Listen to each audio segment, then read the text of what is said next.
A covert special forces unit joins an international team of undercover investigators. Hopefully we can just keep rolling them. To hunt a notorious sex trafficking ring.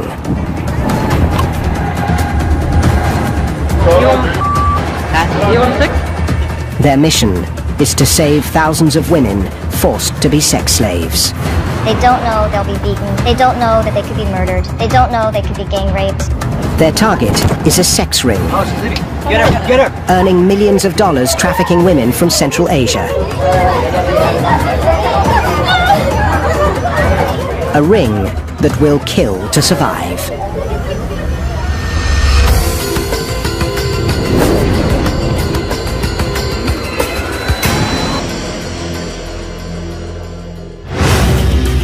Bangkok, Thailand.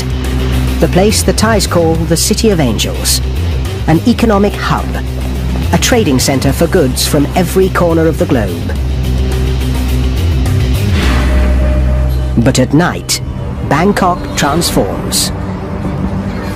Sex is one of this city's most lucrative commodities. That's what many of the foreign men who travel here come for. Most women do the work willingly. But the sex trade in Bangkok has a truly dark side. Every minute, a woman or child is trafficked into sex slavery, many of them here.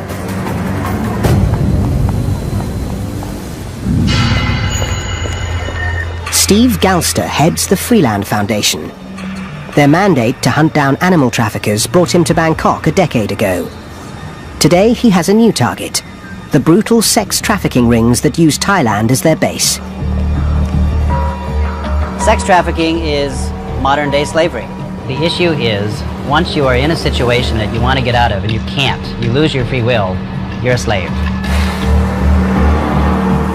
There's about 1.5 million sex slaves in the world today. About half of those are in Asia, and a lot of them are right here in Thailand.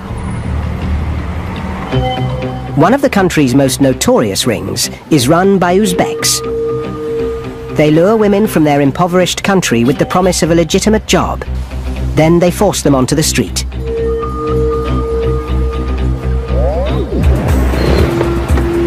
Tonight, Galster is heading for a meeting with a confidential informant who's watching the ring.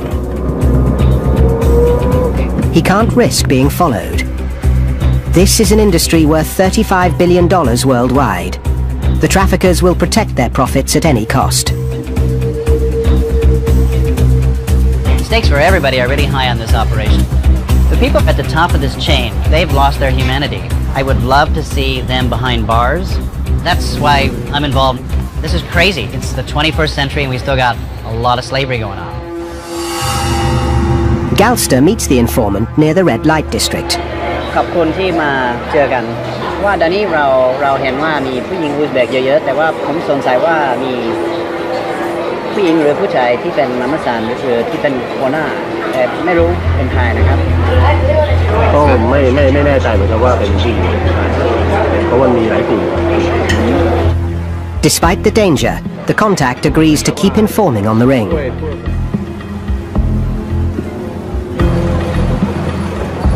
There's very little room for failure in this operation because they're saying we're the untouchables. If we can touch them, we create a tidal wave of anti-human trafficking efforts in this region and they will realize that the game has changed.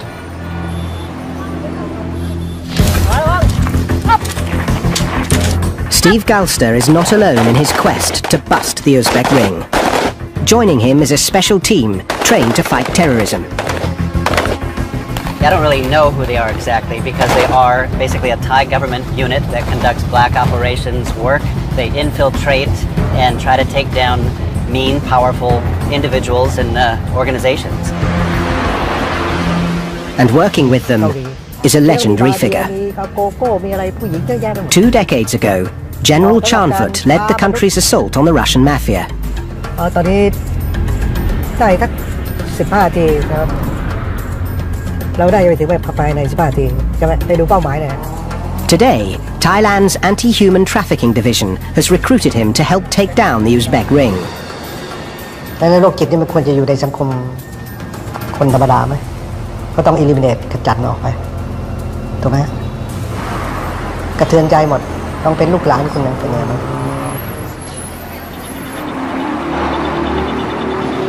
The Uzbek ring is so well connected, it's able to conduct business openly in downtown Bangkok.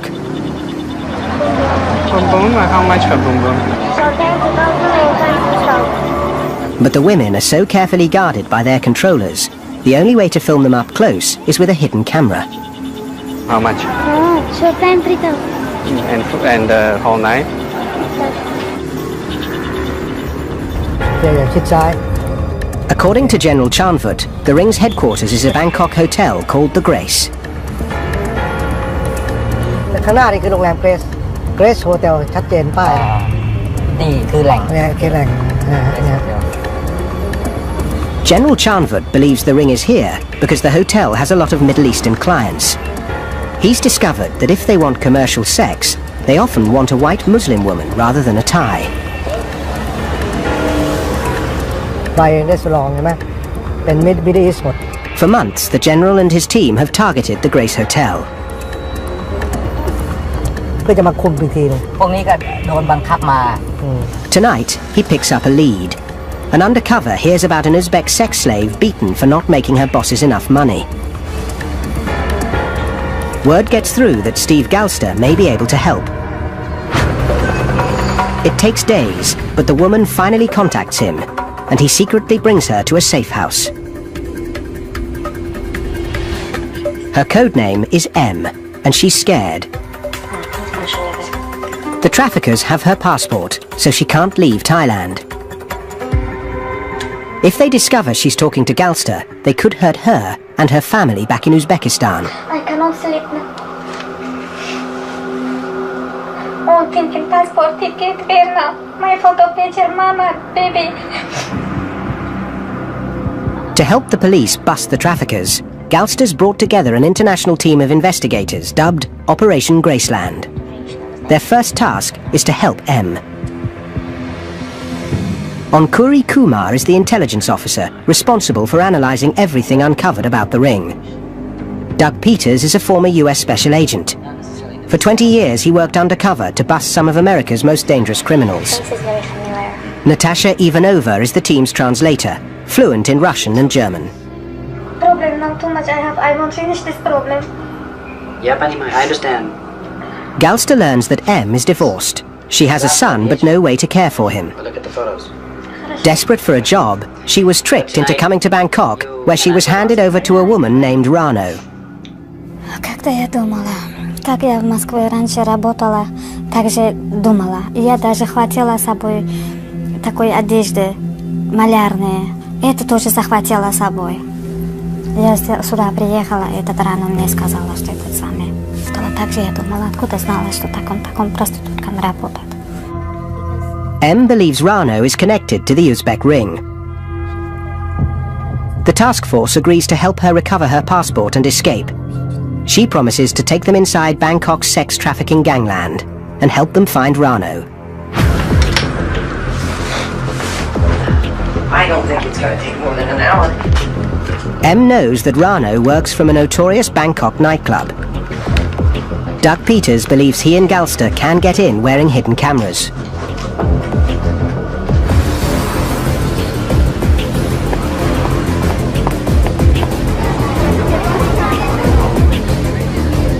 Security is tight. Discovery of the cameras could put Galster and Peters in real danger.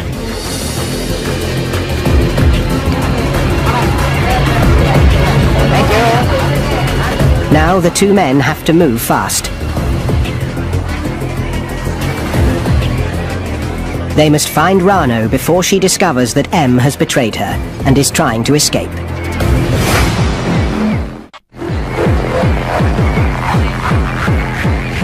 Doug Peters and Steve Galster are secretly filming in a club near Bangkok's red light district.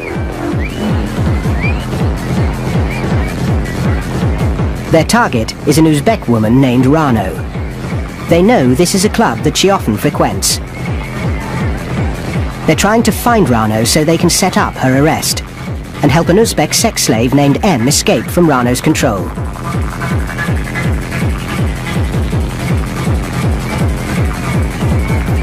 In Thailand, a sex slave can earn her traffickers up to $1,000 a day while costing them almost nothing.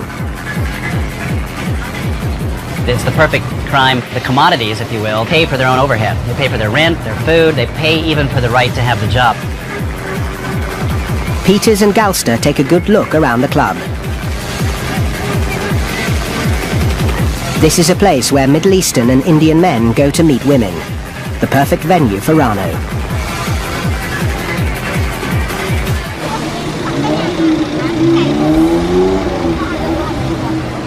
She's the friend of Nargisa from Grace and friend of Rano. Back at the safe house, 5-0. M identifies key members of the Uzbek ring. Sure. That's Samira. We're trying to figure out which ones are the foot soldiers, which ones are the colonels, the mamasans, and trying to find our way through this labyrinth to Rano, who has beaten her up, taken her passport, money, and photos and ticket, and also find her connections back to the gang that race. Oh, that guy. Okay, it's the fat bald guy. That's easy. They also find Rano. That's her. Alright, so we got her. Just showed the footage to M and she said, yep, that's her. So now we're gonna go get the cops, take them back to the club and arrest Rano.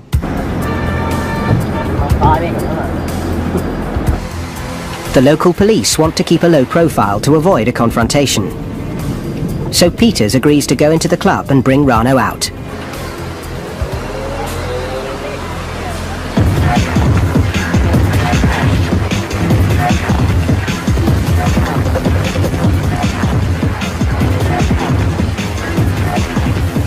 Finally, he spots her at the back of the bar.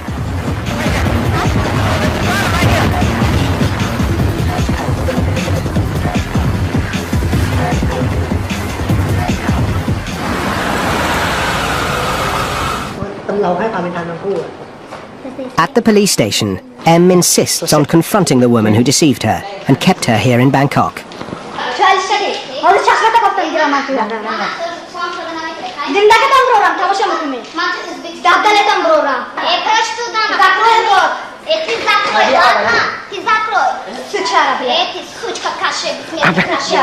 Come on.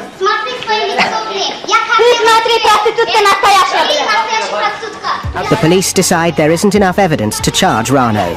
She'll be released. But for M, the operation is a success. The least we've gotten out of tonight is a police report, so we can now get her a temporary passport and some basic cash to send her back home. M has also helped the task force. With her information, they've built a profile of the ring. It could help them and the police discover where the Uzbeks are vulnerable. M's been great. She's been very courageous. She took us into this underworld and showed us, person by person and club by club, who's who, how it operates. So we've put a lot of pieces of the structure together. While M has escaped, many women on the streets of Bangkok are still trapped.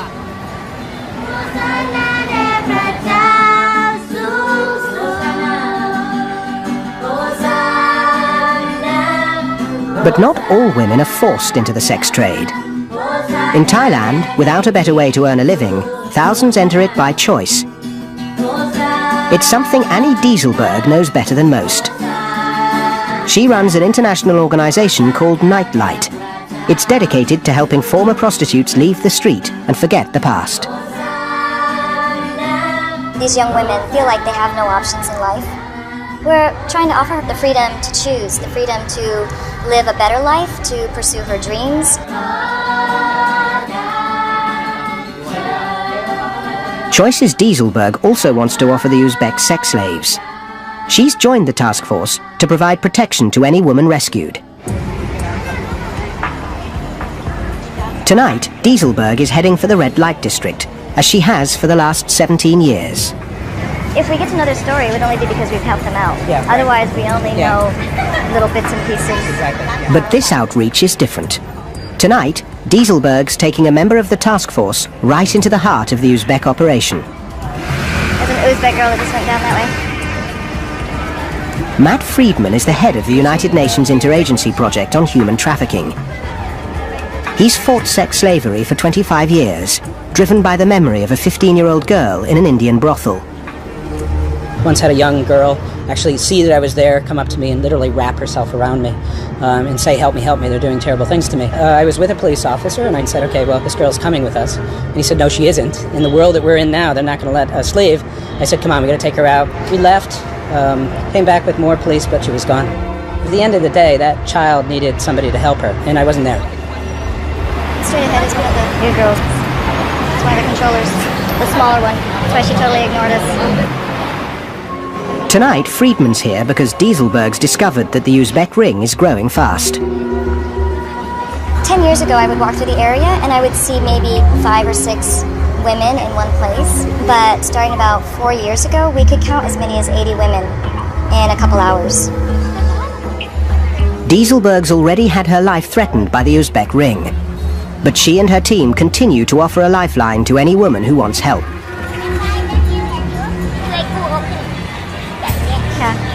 And tonight, she picks up a rumor. An Uzbek woman is trying to escape from her traffickers. Friedman agrees to use his contacts to look for her. It could be the breakthrough the task force has been searching for.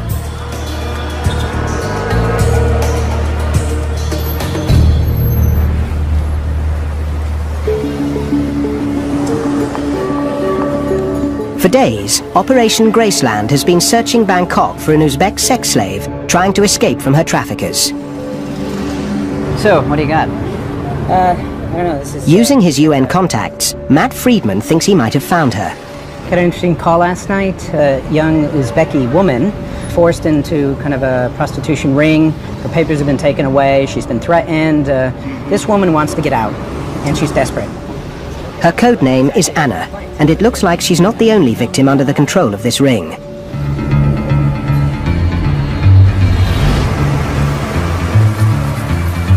The task force is alerted, and a message is sent to Anna. The plan is simple. Galster will make sure Anna is on the street. Then an undercover, posing as a customer, will pick her up and bring her to the safe house.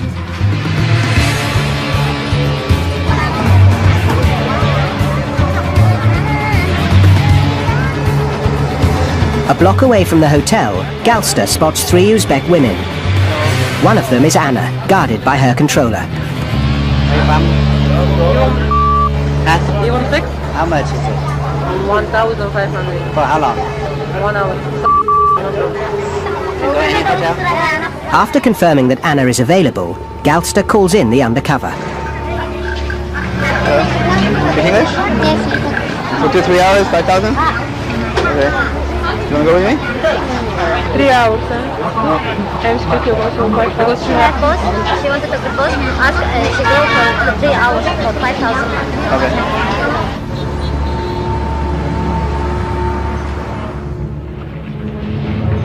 Back at the safe house, despite her fear, Anna begins to talk. As suspected, she's under the control of the Uzbek ring.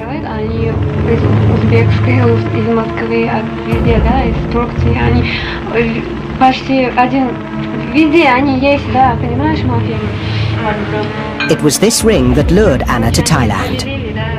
A recruiter discovered that she was divorced with a young baby and offered her a job in Bangkok as an escort. Desperate, Anna accepted. And if she doesn't like, she can go away. And she told her work. They don't know that they will be locked up in a day. They don't know that they won't be able to say no to which sex acts are required of them. They don't know they'll be beaten. They don't know that they could be murdered. They don't know they could be gang raped. They don't know really what they will be getting into. Anna was trapped. Though she came here willingly, according to international law, the moment she lost her freedom, she became a victim of human trafficking. It upsets me greatly, and I know, one thing that Anna would do is she would carry around a little video of her baby on her phone, just to look at, just to remind her that there's light at the end of the tunnel and she's got to get back. You could do that tomorrow. But there's one question Anna can't answer. She has no idea where the Uzbeks are holding her. The task force must find out. Fast. She has just heard that she and some other women are going to get rotated by the trafficking gang down to Malaysia, where they're going to even have less chance of escaping. So she sees this as her one and only opportunity. To discover the Uzbek hideout, everyone on the team begins tapping their sources. They uncover half a dozen leads. The best is an apartment building not far from the Grace Hotel. The Anti-Human Trafficking Division begins a 24-hour undercover stakeout. They need a breakthrough. The Uzbeks are not operating alone. Behind them are shadowy figures from the Middle East who may be involved in far more than sex trafficking. Some of the mamasan, some of the controllers who've been hired to control these women, oftentimes have these Iranian boyfriends who we're hearing from a number of people are involved in trafficking in ice, methamphetamines, and who knows what else those guys are involved in. It's a possibility that makes General Chanvut's latest discovery even more chilling. The Uzbeks' operations have expanded.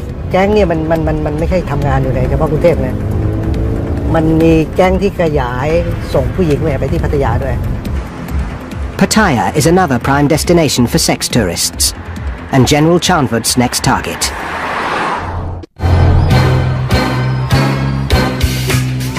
Pattaya, Sin City, 100 miles south of Bangkok. At its heart is a half-mile stretch of beer bars, go-go clubs, and sex for sale. There are 27,000 commercial sex workers concentrated here. Most do the work willingly, so it's the perfect cover for the Uzbeks and their sex slaves. General Chanvut and his team have intelligence that the Uzbek traffickers are bringing in underage girls. So the general is setting a trap to catch the ring in the act. All we need really is the conversation between you and the pimps, and any other information, visual or sound that you can get. An undercover will order a young Uzbek woman to the hotel. It's his job to film the girl and her pimp. Give us a call if any problems, otherwise we'll be looking at you from afar and then we'll wait till you're done. Okay. On the other side of Pattaya, task force partner, the Thai special team, is also in action.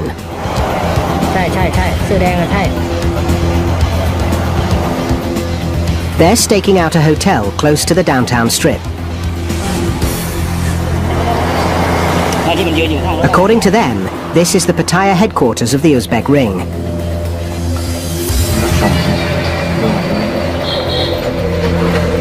The special team has discovered that from here, pimps transport women to hotels around the city.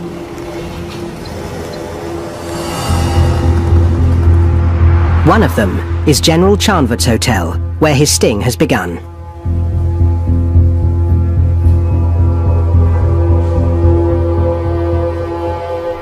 Hey there.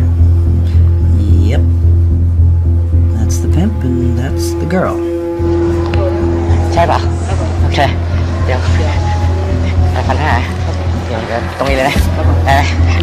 The undercover immediately gets an excellent shot of the pimp. It's the same man captured on film by the special team.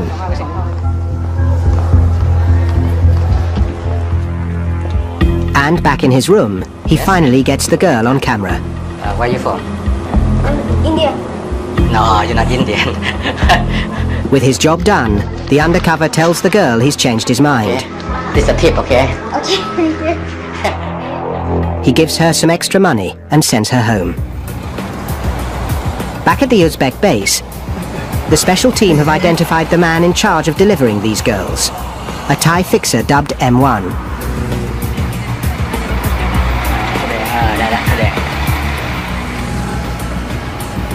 They also have another breakthrough.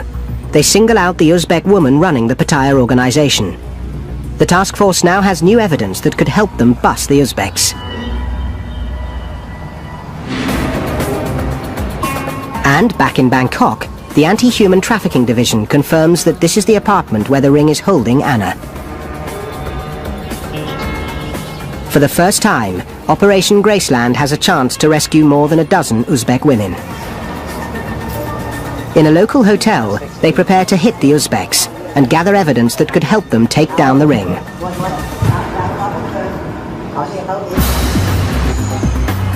The raid is underway. The anti-human trafficking division heads for the Uzbek hideout.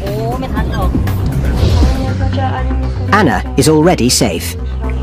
The police feared the ring might ship her to Malaysia, so an undercover rescued her. Get her! Get her! The raid takes the ring by complete surprise.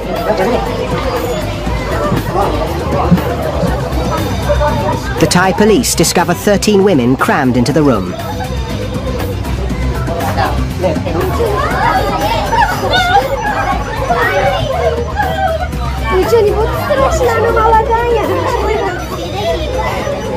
The Thai cops have just gone into the room to do what they call raid and rescue operations. The anti-human trafficking division tried to figure out which women are here voluntarily, which have been trafficked. Amid the confusion, some of the women try to get word out.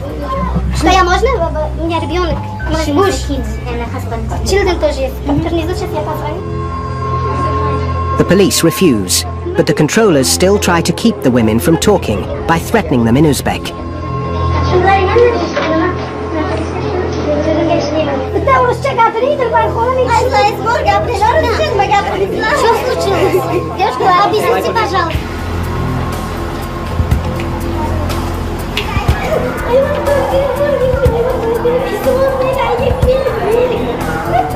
At the police station, the women are still allowed to stay together, and the confusion continues.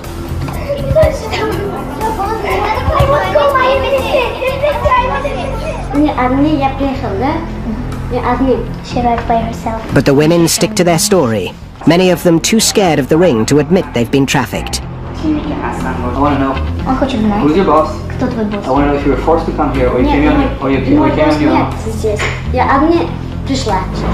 do you do in Grace Hotel? What I do? I speak for you. I am a businessman. But the police do get confirmation that the women are part of a sex ring. I'm working for business. You don't understand? Why? Какой бизнес? Пойдемте, проституция, кто занимается? Вот и мы есть проститутки. Я есть проститутка, я честно говорю, да. Я не приехала. Зачем мне лгать здесь сейчас? Finally, after nearly 10 hours of questioning, 2 women, codenamed N and D, admit to being trafficked. They agree to name their Uzbek mamasan.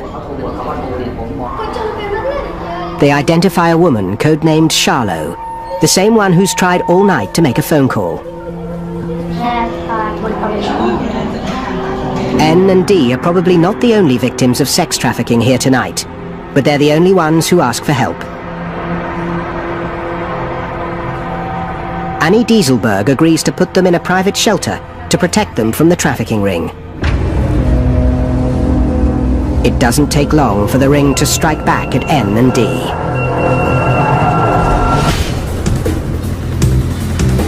I had a call from the CI who said that these 2 girls look to be in danger. There's somebody in hot pursuit of them now. N and D are a major threat to the Uzbeks. If the women testify, they could destroy the ring. เห็นว่ามีผู้ชายอาหรับมาหาผู้หญิงอุซเบย์2 คน แต่ว่า2 คนนี้อันตรายมากตอนนี้ผมก็ถามว่าอยู่ที่ไหน มาหาผู้หญิง2 คน 2 คนครับ ให้พี่ข้างหน้าเจอผู้ชายนี้น่าจะถ่ายรูปหรือบล็อกของเขาชื่ออะไรดูเหมือนอะไร จะต้องพยายามหน่อยต้องพยายามเพราะว่าเขาก็คิดว่าเขาคงจะระวังเหมือนกันนะ The task force is in jeopardy. The 2 key witnesses are scared for their lives. If they refuse to testify, Charlo could go free. After nearly 6 months of work, Operation Graceland is in danger of collapsing.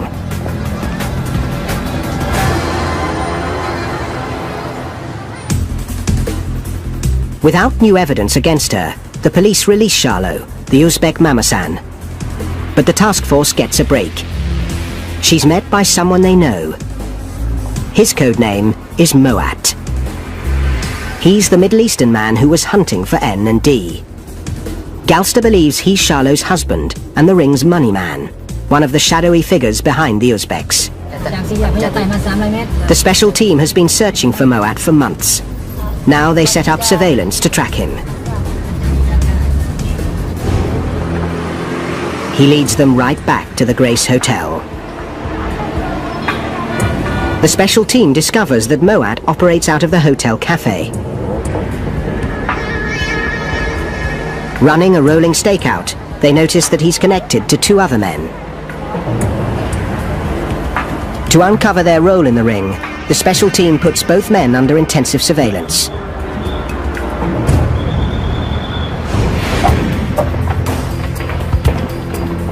Weeks into the Bangkok and Pattaya operations, the special team calls Steve Galster to a deserted hotel for a briefing.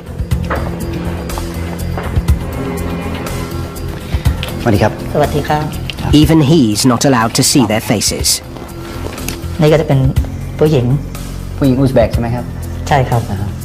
The special team has identified the head of the Pattaya operation and her Central Asian supply line.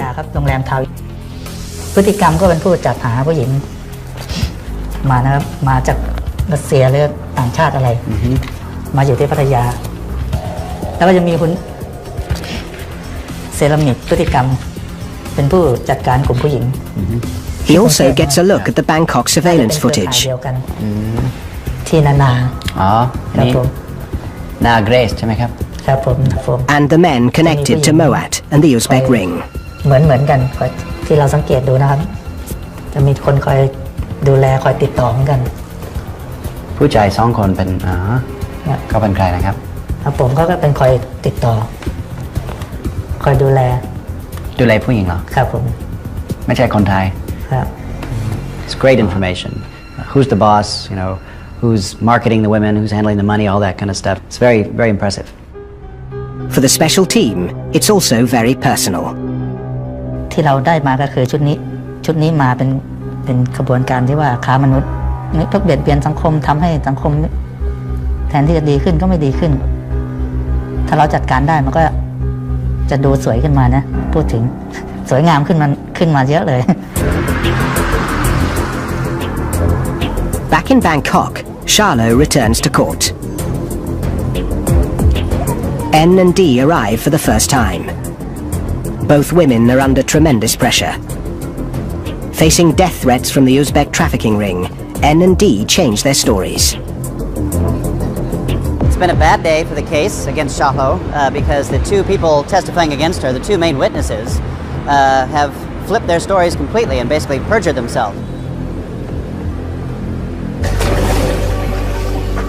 After half a year of work, the case against Charlot and the Uzbek ring is crumbling, and the stress is mounting.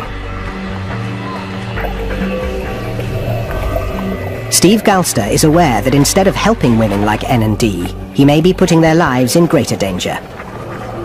Okay, they're going to put somebody in prison for a little while, maybe, but at what expense? It's extremely hard to take down traffickers without having victims testify against them.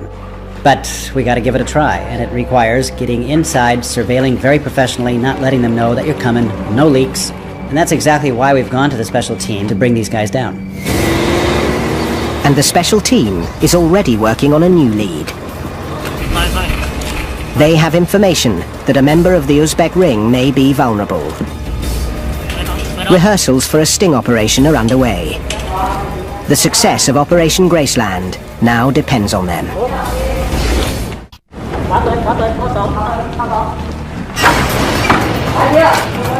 At a secret base, the special team is making preparations. There's been a breakthrough in Operation Graceland.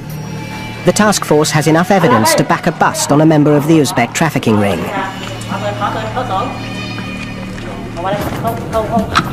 We're in basically the 23rd hour here. This is the final stage, getting ready to finally take down the human traffickers who are behind this whole Uzbek thing.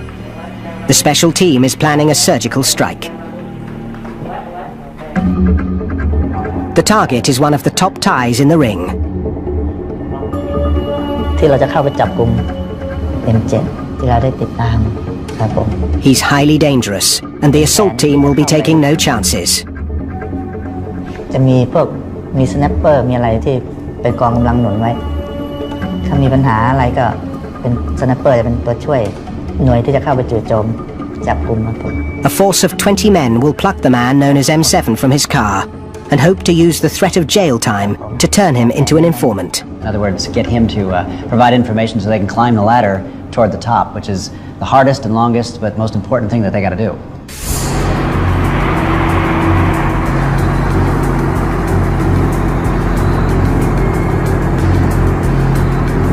Okay, we're on the move. The special team has got the call that one of the members of the trafficking ring has been identified and located. So now this is a stealth search and capture operation. Steve Galster's job is to follow one of the special team vehicles and wait for the signal to move in.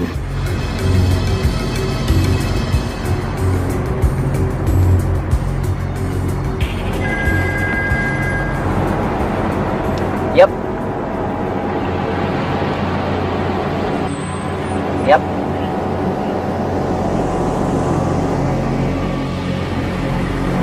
Okay, will do. Okay. เขาบอกว่าอีกประมาณ500-700 เมตรเราจะเลี้ยวซ้ายแล้วก็หลังจากนู่นชะลองหน่อยนะครับครับเพราะว่าสไนเปอร์อยู่แล้วนี่นะ Okay, so it's gonna happen soon here. Just off the road, he spots two vehicles.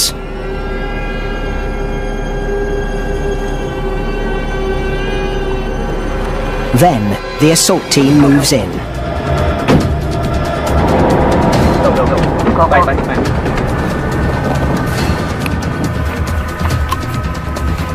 They've got M7 and another member of this ring. Well, it's all worked according to plan. They're going to scoop them up. I think this is happening very fast. They got him. Every minute the special team spends here, they become more vulnerable.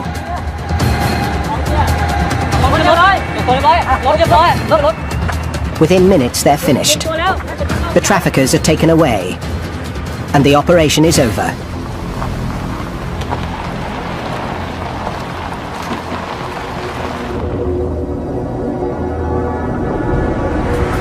It doesn't take long for the special team to get M7 to assist them. Operation Graceland now has a direct line into the Uzbek sex trafficking ring, and an unprecedented opportunity to take it apart piece by piece.